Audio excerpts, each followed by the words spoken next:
Hello students, today we will be discussing about the next part in the kingdom Monera. That in the previous session we have discussed about the shape of the or the classification of bacteria on the basis of the shape. We have also discussed about the Archaebacteria and Eubacteria and the historical background of the Eubacteria. Okay. Now here we will be discussing about the next point other than the shape. So first we have discussed about the shape, that is we are having different types of shape in the bacteria, that is the cocci, bacilli, then vibrio when there, like comma shaped bacteria, spiral shaped bacteria over there, and the mycelial structure, which are having thread like structure. Now, the first, that is the shape, we have seen already on the basis of shape. Also, we have discussed about the size, that is from 0.1 to 5.0 micron meter in diameter. Then, another point is classification of bacteria on the basis of flagella. Okay, on the basis of flagella. So, what is flagella? It is an structure which arises from the cell membrane of the bacteria and it is outward. Okay, so what is the function of this flagella? It helps in the movement of the bacteria. So, bacteria generally they show the amoeboid type of movement. Okay, so there is a presence of flagella which help in this movement. Okay, so if the flagella they are found in the bacteria, so the bacteria can be called as the trichus. Okay, when flagella is present, then it is called as trichus, and if flagella it is absent, it is called as atrichus. Okay, so if the flagella are present in the bacteria, then they are called trichus. Okay, you can write here if flagella, sorry, flagella is present, and here if flagella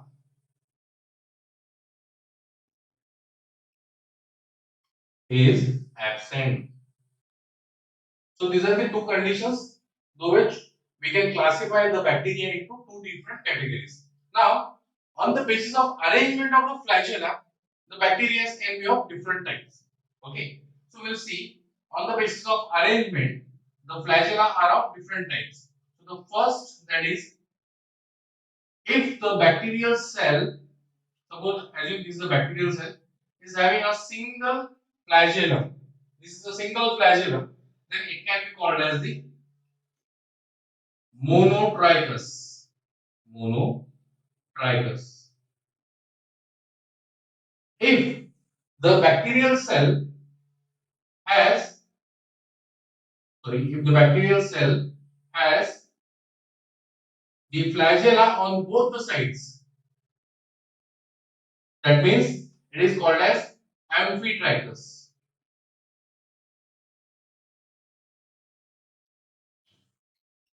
That is called as amphitrichous. If the bacterial cell has many flagellas at, say, at a one end itself, then they are referred as cephalotrichous.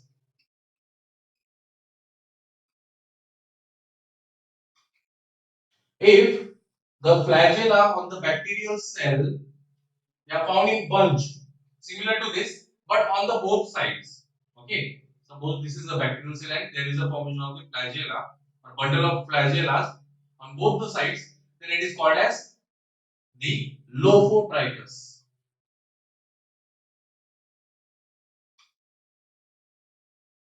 Then another category is also there when there is a arrangement of flagella around the bacterial cell in all the directions. Suppose this is the arrangement of flagella. See, so that means overall cell wall of the bacteria it is having the different flagellas, right? Surrounding flagellas. This type of arrangement is referred as the peritrichous. Okay, so this type of arrangement is called as the peritrichous. Now, on the basis of arrangement, there are five different categories. First one is the monotrichous, second amphitrachus, third one is cephalotrachus, fourth one is lophotrachus, and fifth one is the peritrachus. Okay, so that is on the basis of arrangement of the flagella. Now let's see the structure of flagella. What this flagella is made up of. Okay, so generally the flagella, it is associated with certain tubular proteins which help in the sliding movement. Okay, so see here, flagella which is found in the bacteria or around the bacteria consists of three main parts. That is the basal body, then second, that is another part, that is the hook, and third part is the filament. Okay, so the structure of flagella is also filamentous. Now, how do these structures shows the design of the flagella? So, flagella, they are generally attached to the bacterial cell at the cell membrane. Assume this is a bacterial cell.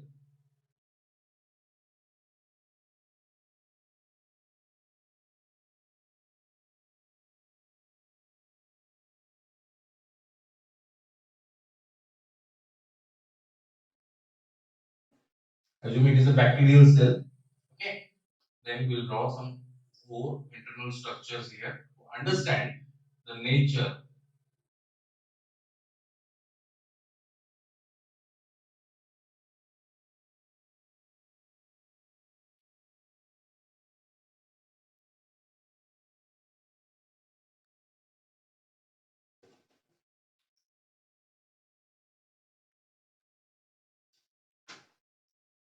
Okay, so here we can see this is the plasma membrane.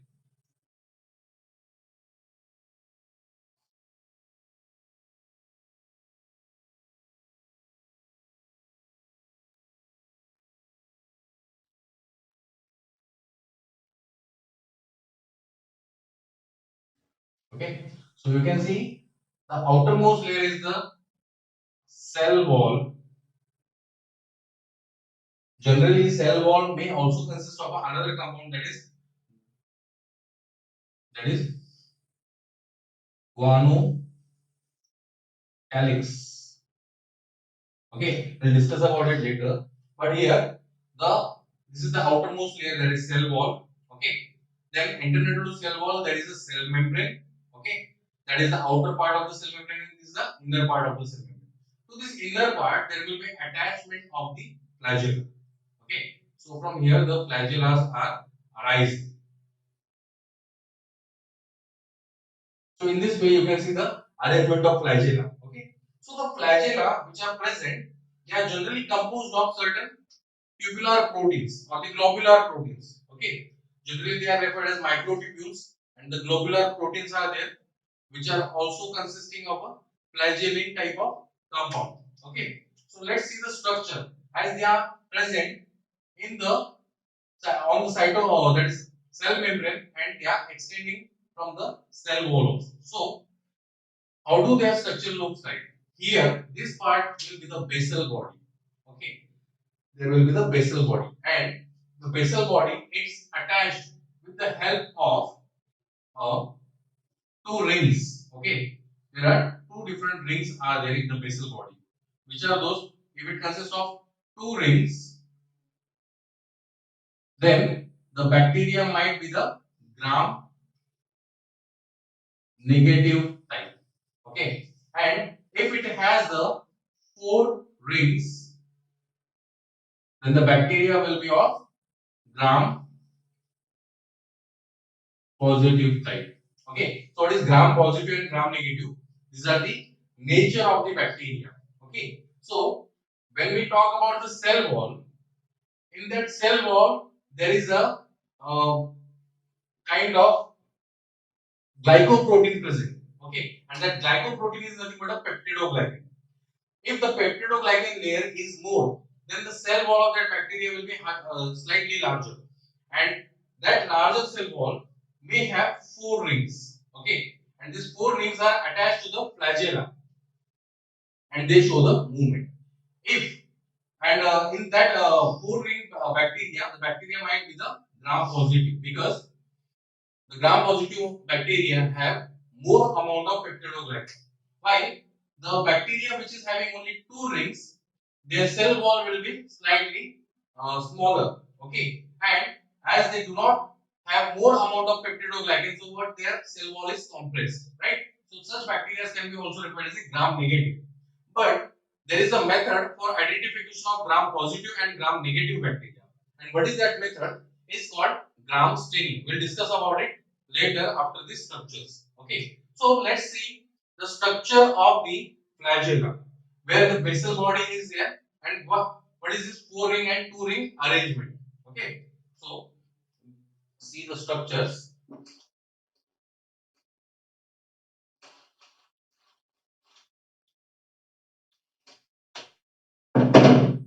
So if we draw, this is, suppose this is a cell membrane.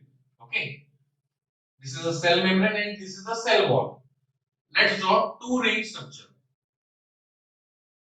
Suppose this is a two, this is a one ring and this is another ring which is attached to the basic membrane. And these two rings are attached with the help of rod-like structures. Okay. So these are attached with the help of rod-like structures. These are referred as the rings. Okay. As we can see here, only two rings are there, so it is it will be assembling to the gram negative type of bacteria. Then on this part, there will be formation of a bar-like structure. Okay, and this bar-like structure, it is nothing but another part that is called hook. Okay, so it is nothing but a hook which attaches the basal body. This structure is called basal body. Okay, so this is basal body and this is the hook. To the hook, there will be attachment of the flagella, that is the filament. Okay, so this filament will be attached to this hook and form the total structure or entire structure of the flagella. Okay, now this is the filament. The filament internally, it is supported by certain globular proteins. Okay, so there will be presence of the globular proteins, and these globular proteins are in the form of helix. They form the helices within it. Okay, so they form the helices within it. But these helices are not just thread-like; they are made up of globular proteins, and these proteins are called as the flagellin. This flagellin also composed of the microtubules. Microtubules are responsible for showing an elastic type of movement, and they have a 9+2 arrangement. Okay, so the 9+2 arrangement can be seen, and this 9+2 arrangement is of the microtubule filament, that is actin filament, myosin filament. Okay, so this is about the structure of flagella. Okay, apart from this, another part we are going to study is the classification of bacteria on the basis of mode of, or sorry, on the basis of the gram positive or gram negative. Okay, so third, that is Gram's nature.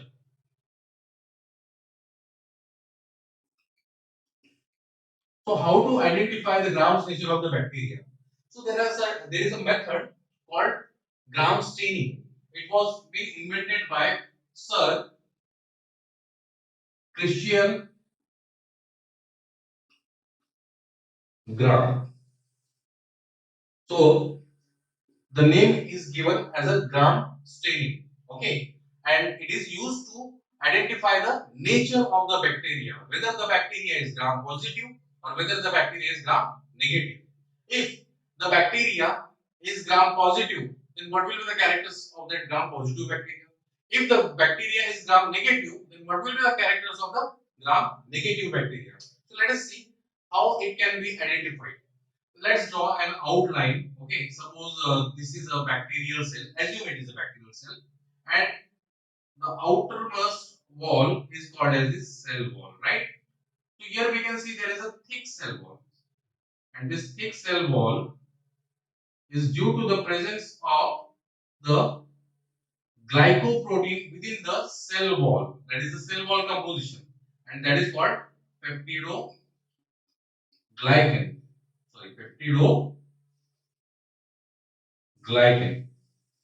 So it has a protein as well as a carbohydrate unit combined together. It is a type of conjugated protein, you can say.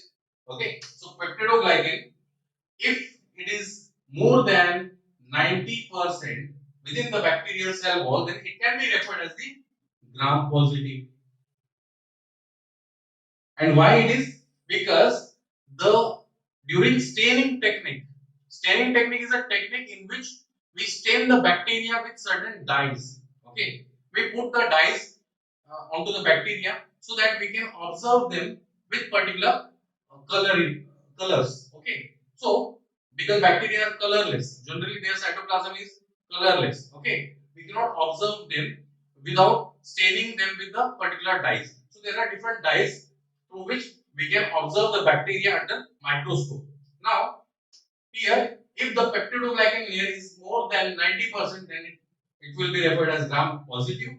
And suppose this is another bacteria, okay, and you can see the cell wall, it is very compactly present, okay, very compactly present around this bacterial cell membrane.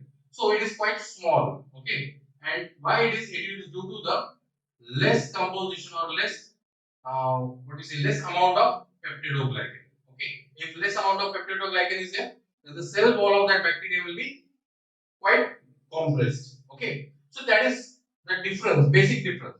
Now, how to identify it? There is a practical approach for identification of the gram's nature. So it follows certain steps. Let's write down those steps so that we can understand how the gram staining is done. So first of all, first step here which is involved is the preparation of smear. Now, how to prepare a smear? We have to take a slide, okay? Take a slide and prepare bacterial smear. Now, what is bacterial smear? Generally, when we look after the slides, okay, these are the slides, and onto the slide at the center, we have to make a smear of the bacteria. We have to take the bacterial colony from the culture that are artificially prepared, and we have to make a smear over here, okay, in this way. And after that, we have to air dry it. Means we have to just keep in the open air so it will dry. After air drying, okay, second step, that is air dry. After air drying, what we have to do? We have to heat fix it. Okay, we have to. You can also directly go for the heat fixing. Okay, instead of air drying, you can also go for the heat fixing. Heat fix. Now, what is the function of heat fix? How do we do the heat fix? Just we have to hold it around the flame. Okay, suppose this is a flame over here. So on the flame we have to hold it.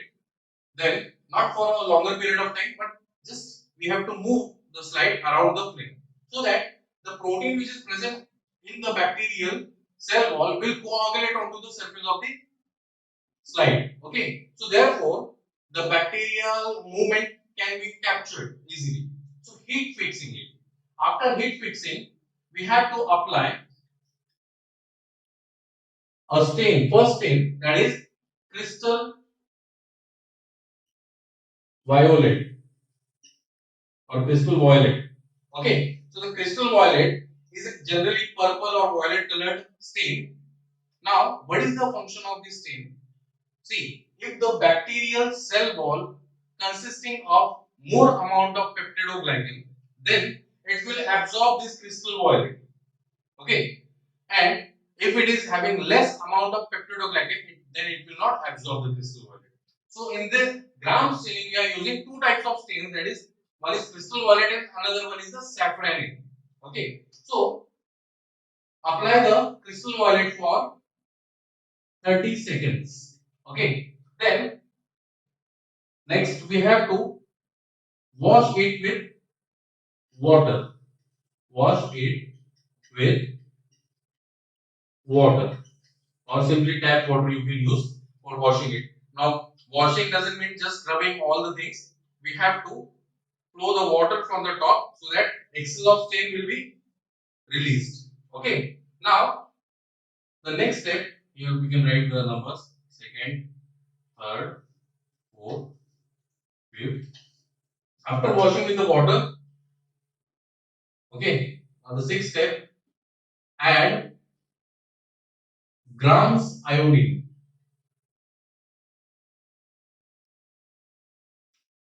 Now, what is the function of this grams iodine? See here, grams iodine acts as a fixative. Okay, so it is acting as a fixative in this step. Then after that, wash it with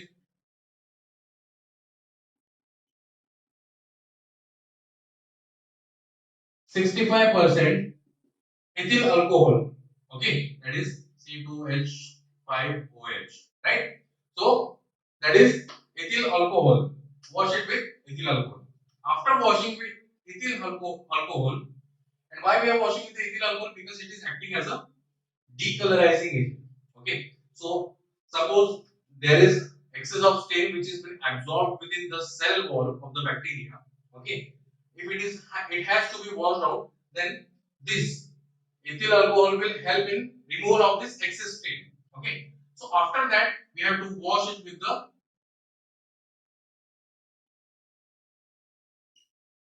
water, then apply crystal violet. Sorry, apply saffron, another stain. See, first we have applied crystal violet. Now we are applying saffron. Why we are adding two stains? Because if the bacteria is gram positive, it will absorb crystal violet. If the bacteria is not gram positive, it is gram negative, then it will absorb the saffron.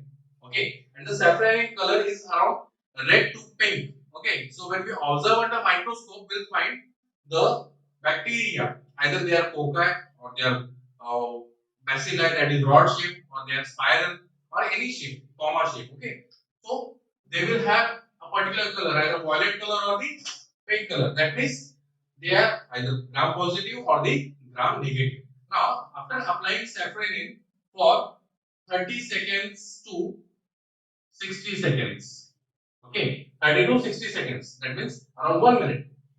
Wash with the, after this, wash with water. Then allow it to dry.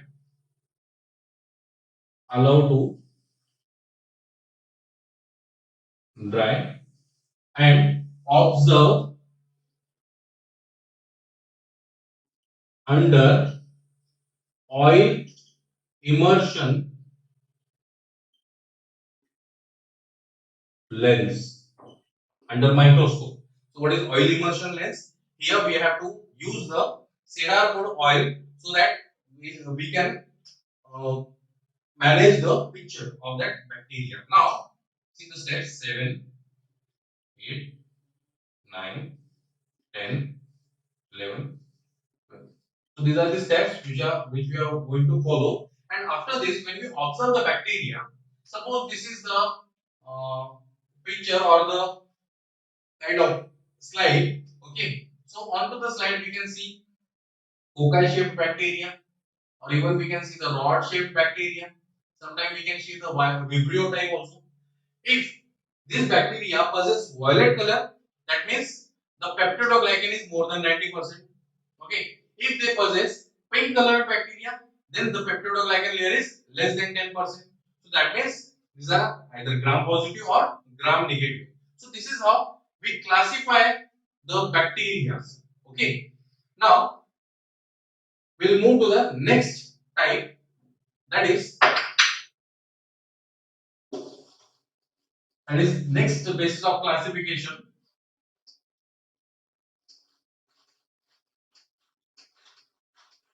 the mode of respiration. Mode of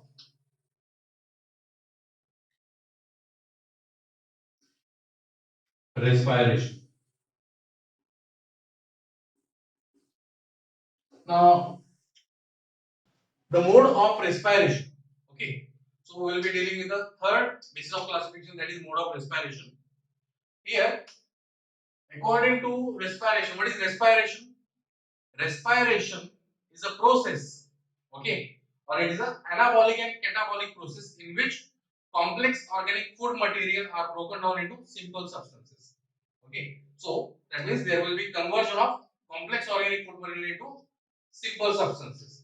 And the mode of respiration which are going to take place or which are taking place in the bacteria are generally of two types. Okay, that is, one is called aerobic and another one is called anaerobic. So what is meant by aerobic and anaerobic? Okay, aerobic means when the respiration is taking place in presence of oxygen. Okay, so the organism or the bacteria, when they require oxygen, that means they are performing the aerobic type of respiration. Okay, so here you can write in presence of O2, and here you can write in absence of O2. Okay, so in presence of O2 and in absence of O2, there are two different types of respiration. Now, what happens in presence of O2 and what happens in absence of O2? Let's see. So, generally, when the respiration is taking place in presence of oxygen, okay, it yields more amount of energy. Okay, it yields more amount of energy. Let's take an example. Okay, generally in eukaryotic cells also we see there is a respiration, aerobic respiration. Most of the time we see plants, animals, okay, the higher organisms, they perform the respiration and which is aerobic type of respiration. They do not respire in absence of oxygen, so they require oxygen for their respiration, right? So here, when the oxidation is there, see, it is also referred as oxidation. There is addition of oxygen, right? So it is called oxidation. So it will take place through three main steps. Okay. So that is, one is called glycolysis. Second is called Krebs cycle, and third one is called electron transport system. So these are the three steps. First one glycolysis, second one Krebs cycle, and third one electron transport system. Now see, where actually these are taking place? These are taking place in the cell, cytoplasm. Okay. Normally, when we talk about respiration, there are certain organs associated with the respiration. In case of higher animals, we see breathing and exchange of gases. That is breathing and exchange of gases. Okay. So that breathing or the exchange of gases is nothing but a kind of respiratory process through which oxygen is taken inside. But that oxygen mixes with the blood and passes to the each and every cell, where it carries out the cellular respiration. But in case of prokaryotes, as they are unicellular organism, okay, they don't have the blood vessels, right? So how do they respire? They respire by the means of cell itself. Okay, they have special features, so their cell is capable of respiring. Okay, so cytoplasm. In the cytoplasm, there is a presence of certain enzymes, proteins, which are responsible for carrying out these processes. Now, glycolysis is generally referred as breakdown of glucose molecule. Okay, we'll write elaborate later. So here we can see glycolysis is generally breakdown of glucose. Okay, so that after breakdown of the glucose an intermediate substance will be formed that is called pyruvic acid. This glucose is a 6 carbon compound and pyruvic acid will be the 3 carbon compound. It is the partial oxidation of the glucose. Then later, this pyruvic acid will enter into another phase of the oxidation that is called Krebs cycle, which was discovered by Sir Hans Krebs, and it is also referred as tricarboxylic acid cycle or citric acid cycle. Okay, so where further oxidation of the that glucose molecule will take place, and finally there will be production of energy. Okay, and that energy, that is it is in the form of reduced coenzymes like NADH2, FADH2. Okay, and this will be taken to the electron transport system. So thereby there will be a flow of hydrogen, that is protons into the cell matrix, through which proton pump will be generated. There will be formation of the ATP energy. So this is how the normally aerobic respiration takes place. Okay. So this is the aerobic respiration which is taking place in the cell cytoplasm. Now, one thing is there in the higher organisms. What is powerhouse of cell? That is mitochondria, right? So mitochondria is acting as a powerhouse of cell. But in case of microorganism or the bacteria, mitochondria is absent, as it is very primitive type of cell, right? So there is no mitochondria. So how do they produce the energy? There is a structure called mesosome. Okay, if we look after the structure of bacteria once again, so the internally, okay, or the internal membrane, that is called cell membrane, has certain folding, okay, or the folded structures. Okay, these are having infolding, and these infoldings are called as the mesosomes. And these mesosomes are also responsible for carrying the electron carriers. So what? They participate in the process of generation of energy instead of mitochondria. Okay, so these are the structures, that is mesosomes instead of mitochondria. Now this is about aerobic type of respiration. Now let's see anaerobic respiration. What happens when the anaerobic respiration is taking place? Okay, so anaerobic respiration takes place by three mechanisms in the bacteria. Okay, so anaerobic respiration. Okay, so anaerobic respiration is generally means in absence of oxygen, right? So the respiration which is taking place in absence of oxygen is called anaerobic type of respiration. Now there are three different ways by which it takes place. Okay, if the substrate during the anaerobic respiration, substrate means the material by which organisms are going to produce the energy. Okay, that substrate. If it is carbohydrate.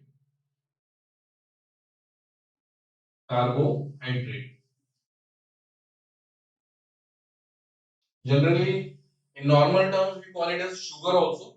Okay, if they have the substrate sugar, they will metabolize this sugar to form the energy. But in absence of oxygen, there will be incomplete oxidation, and this incomplete oxidation will lead to the formation of some other byproduct. Okay, and very less amount of energy. So these carbohydrates will undergo partial oxidation. Okay, and partial oxidation will lead to the formation of pyruvic acid, because the first step, it is common in both aerobic and anaerobic, that is glycolysis. Okay, and then pyruvic acid will form two byproducts, that is CO2 and ethyl alcohol, C2H5OH. Okay, there will be formation of ethyl alcohol from the pyruvic acid, and such type of anaerobic respiration is seen during the fermentation. Okay, so fermentation in Marathi we call it as ambavne. Okay, so that fermentation, it is the process in which the complex organic material are broken down into simple substances. Okay, but that to be under an aerobic condition. Then Another one is there, if the substrate is protein. See, protein is also acting as an alternative source of energy. So the proteins, they get converted into the amines or the amino acids, and from amino acids we are getting the acetyl coenzyme. Okay, through the oxidation, and from that we can also generate this CO2 and C2H5OH. Okay, so the process is called putrefaction. Okay, so the anaerobic process which is involved in the protein metabolism is referred as putrefaction. And the third way of anaerobic respiration is seen in the decaying process.